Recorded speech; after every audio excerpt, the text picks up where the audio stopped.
میں والدین کی اکلوتی اولاد ہوں۔ میں جب پیدا ہوئی تو گھر والے بہت خوش ہوئے کیونکہ میں شادی کے 8 سال بعد پیدا ہوئی تھی۔ میں گھر والوں کی آنکھ کا تارا ہوں۔ بچپن سے ہی میں بہت خوبصورت ہوں۔ گول مٹول چہرہ، اوپر سے نیلی آنکھیں، گورا رنگ اور گال ایسے سرخ جیسے کنداری انار ہوں۔ دیکھنے والا پہلی نظر میں مجھے ایک خوبصورت پٹھانی سمجھتے ہیں۔ جب بھی کوئی مہمان ہمارے گھر آتا ہے تو وہ مجھے ضرور گود میں اٹھاتا کیونکہ میں بالکل گڑیا کی طرح لگتی تھی۔ جب میں 4 سال کی ہوئی تو گھر والوں نے مجھے شہر کے سب سے بہترین اسکول میں داخل کروایا۔ میں کلاس کی سب سے حسین لڑکی تھی۔ ایک تو میں حسین تھی اور اوپر سے ذہین بھی، اس لیے کلاس کی سب ٹیچرز مجھے پسند کرتی تھیں۔ جب میں تیسری جماعت میں آئی تو میرے محلے کی ایک لڑکی میری کلاس میں داخل ہوئی۔ اس کا نام ثنا تھا۔ چند ہی دنوں میں ہم سہیلیاں بن گئیں اور کھیلنے کے لیے ایک دوسرے کے گھر آنے جانے لگیں۔ میں جب بھی ان کے گھر جاتی تو میں اور ثنا چھت پر کھیلا کرتی تھی۔ ان کی چھت پر ایک پرانی چرپائی تھی جسے ہم نے دیوار کے ساتھ کھڑا کر لیا تھا اور اس پر ہم نے ایک بڑی سی چادر ڈال کر اسے چاروں طرف سے بند کر کے ایک چھوٹا سا گھر بنایا ہوا تھا۔ اس گھر میں ہم اپنی گڑیوں سے کھیلا کرتی تھی۔ میری سہیلی کا بھائی بھی کبھی کبھی ہمارے ساتھ کھیلا کرتا تھا۔ وہ ثنا سے 3-4 سال بڑا تھا۔ میں ایک دن اپنی ایک کتاب وہاں کلاس میں بھول آئی تھی۔ میں گیٹ پر کھڑی پاپا کا انتظار کر رہی تھی۔ وہ مجھے لینے ابھی تک نہیں پہنچے تھے۔ اسکول کے زیادہ تر بچے جا چکے تھے۔ اچانک مجھے اپنی کتاب یاد آئی۔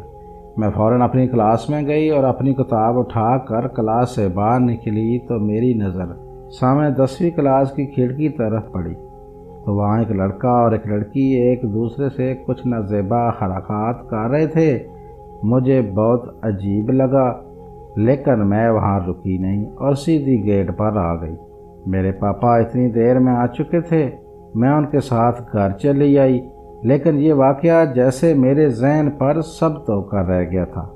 میں جب بھی کسی فلم میں کوئی ایسی ویسی حرکت دیکھتی تو میری فیلنگز عجیب سی ہو جاتی لیکن میں ان کو سمجھنے سے قاصر تھی کیونکہ بچپن کے دن تھے اور میں اس چیز کی الف بے بھی نہیں جانتی تھی۔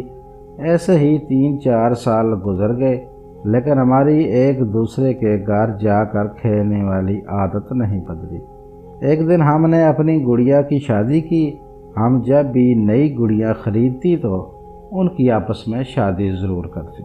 شادی والے دن ہم کیک، پیسٹریز وغیرہ ثنا کے بھائی سے ہی منگواتی تھی۔ اس طرح وہ بھی شادی میں شریک ہو جاتا تھا۔ اس کی عمر تقریباً 15 سال ہو چکی تھی اور میں بھی اس وقت 12 سال کی ہو چکی تھی۔ ایک دن ہم نے گڑیا کی شادی کی تو ثنا کے بھائی نے کہا کہ گڑیوں کی شادی تو بہت دفعہ ہو چکی ہے، اب اگلی دفعہ ہم ایک دوسرے سے شادی کریں گے اور آپس میں کھیلیں گے۔ بچپن کے دن تھے، اتنی زیادہ سمجھ بوجھ بھی نہیں تھی اور نہ ہی شادی کی اصل حقیقت سے واقف تھی، اس لیے ہم مان گئی۔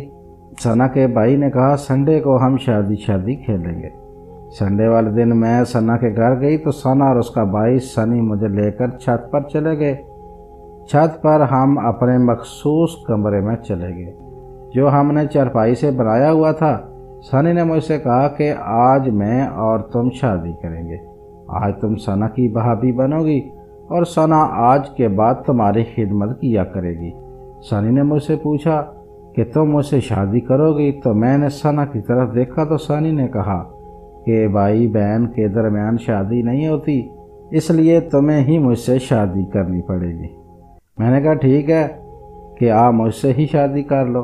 جب ہم گڑیا اور گڈے کی شادی کرتے تھے تو گڈے کی طرف سے گڑیا کے گلے میں ایک ہار پہنا دیا کرتی تھی اور کیک اور پیسٹری کھا کر گڑیا اور گڈے کی رخصتی کر دیتی تھی۔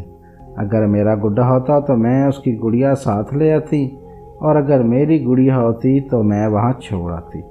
سنی کے پاس بھی ایک ہار تھا، اس نے میرے گلے میں پہنا دیا اور کہا کہ اب تم میری دلہن ہو۔ میں نے کہا کہ آپ میرے دلہا ہو۔ پھر ہم نے مل کر مٹھائی کھائی جو سنی ہماری شادی کے لیے اسپیشل لے کر آیا تھا۔